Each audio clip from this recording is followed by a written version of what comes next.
Archery Talk, this is Lucas, and today I've got my long-term review of the Xpedition XLite 29. This bow has an axle-to-axle length of 29 inches, a brace height of 6 inches, and an IBO rated speed of 340 feet per second. And there's also quite a bit interesting on this bow that you won't find anywhere else, namely the riser material. This is Magnite is the material. That is a proprietary alloy that Xpedition has been working with for a couple of years now, and you are starting to see it creep into other parts of the archery industry. I have seen some tree stands made out of Magnite, and I suspect we're going to see it more and more. And the main benefits of that are it is lighter than aluminum and it is stiffer than carbon. That is the selling point of the material. And realistically, the weight of this bow at 3.65 pounds bare is, for an alloy bow, is pretty darn impressive. That puts it right up there with most every other carbon bow. So Xpedition has priced this like carbon bows. It is not an inexpensive offering, but it does offer, again, that stiffer than carbon, lighter than aluminum combination that a lot of archers are going to be looking for. So if ultra lightweight is one of your hallmarks, this is definitely a bow for you to consider.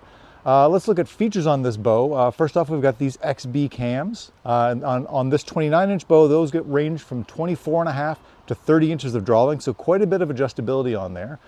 We've got some doinkers top and bottom, just little guys right on the riser that do help kind of quell some vibration. We've got an integrate arrow rest, which I'm not technically taking advantage of on here because I didn't have any more integrate specified arrow rests. No specific sight mounting things, just the classic side mount that you'll see on every other bow. New is an adjustable grip plate. Technically there are two different grip plates available from Xpedition, but I suspect the aftermarket will soon, if they don't already, have several options for you to choose from. Now this bow is 29 inches axle to axle, as I mentioned at the top. However, Xpedition also makes the same bow in 31, 33, and 35 inches, so there really is something to fit just about everybody. Let's talk draw cycle, and the XLite 29 is a pretty nice bow to draw. Despite the fact that it's a very compact setup for me, I did find it relatively easy to go, although there is some noticeable buildup as you get to the valley on this thing. Nothing obnoxious, no gross jump and dump into the valley. It's overall fairly linear, but again, I would probably prefer a slightly longer bow for my frame, but that's just personal preference on my part. Once you complete the draw, you are met with a very firm back wall. I would say about as firm as any cable stop bow I've ever shot. We've got top and bottom cable stops on here. They do provide pretty much a rock solid back wall. I do prefer cable stops over limb stops personally, but again, that is very much a personal preference. As for stability, I do think the grip on this bow helps an awful lot. This might be my favorite grip of the year on the XLite. It is just about the perfect width for me, and it is dead flat. It's pretty much like shooting off the riser, but because it's got like a plastic or a composite material in there, it is actually a little softer to the touch and a little warmer to the touch than straight aluminum would be, but it still gives you that same feel in the hand, which is one of my favorite features of the bow. I'm a big grip guy, and this bow delivers in that front.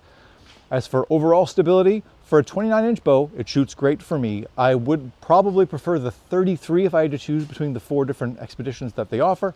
But the 29, if you're looking for something ultra compact, absolutely delivers. It's plenty accurate, definitely more accurate than I am. And I would say that longer bow would probably suit taller archers like myself, maybe a little bit better. Once you let that arrow go, well, let's talk about noise and vibration.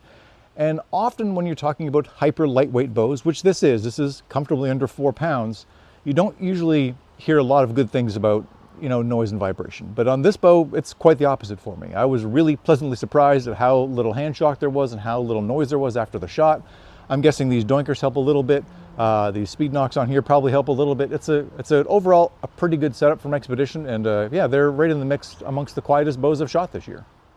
To test for speed, I set up the XLite 29 with 30 inches of draw length and 70 pounds of draw weight, and with a 350 grain arrow, I saw an average speed of 326 feet per second, and with a heavier 455 grain arrow, I saw an average speed of 291 feet per second.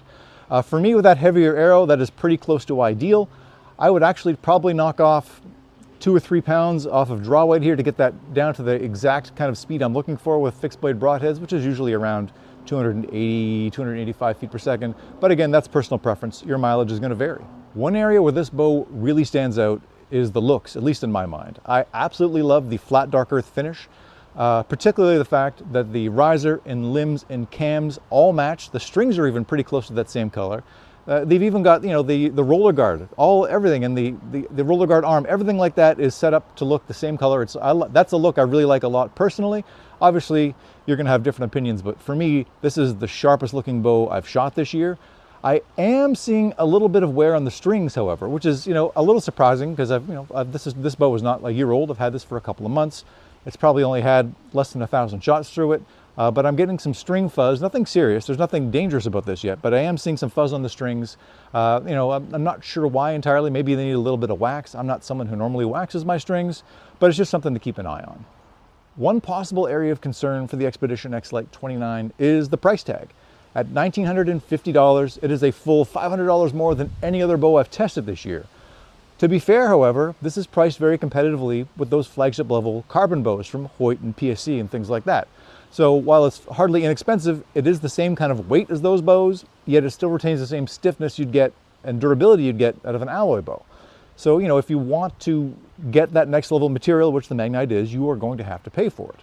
The bottom line, however, is if you are looking for an ultra compact, ultra lightweight hunting bow with supermodel good looks, head to your local Xpedition dealer and test out the Xpedition XLite 29 for yourself.